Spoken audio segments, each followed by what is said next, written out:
Hello everyone, কেমন আছো তোমরা সবাই? আশা করছি ভালো আছো, আর আমিও খুব ভালো আছি। অনেক দিন পর তোমাদের সাথে আবার ব্লগ নিয়ে আমি হাজির।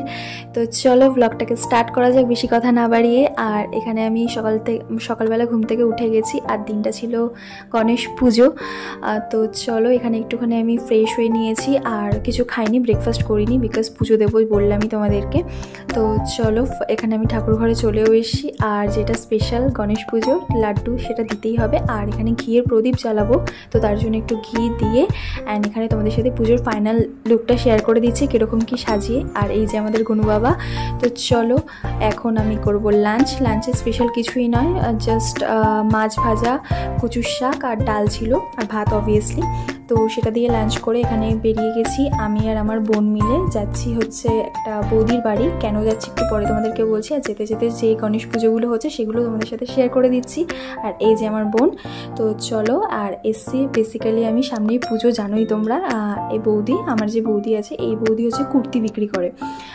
তো ওর কাছে গেছি, ওর কাছে এত সুন্দর সুন্দর পুজো কালেকশান এসছে, তার জন্য আমি ওর লাইভ দেখেছিলাম, দেখে আমি পরের দিনই চলে গেছিলাম। তো এখানে কয়েকটা কুর্তি নিয়ে নিয়েছি, তোমাদের সাথে পরে আমি শেয়ার করে দেবো অন্য কোনো ব্লগে। তো এখন নিয়ে বাড়ি যাওয়ার পালা। তো চলো এখানে নেওয়া হয়ে গেছে, আর যাওয়ার সময় বৌদির বাড়ির সামনে আরেকটা পুজো হচ্ছিলো, খুব সুন্দর সাজিয়েছে, দেখতেই পাচ্ছ, সেটাও তোমাদের সাথে একবার শেয়ার করে দিলাম। তো চলো এখন বাড়ি যাওয়ার পালা। বাড়িতে এসে দেখি ছোট্ট দাদা এনেছিল অ্যাকচুয়ালি, তো সেটাই খেয়ে রাত্রেবেলা ডিনার করে আজকের ব্লগটা এখানে শেষ করছি। বাই।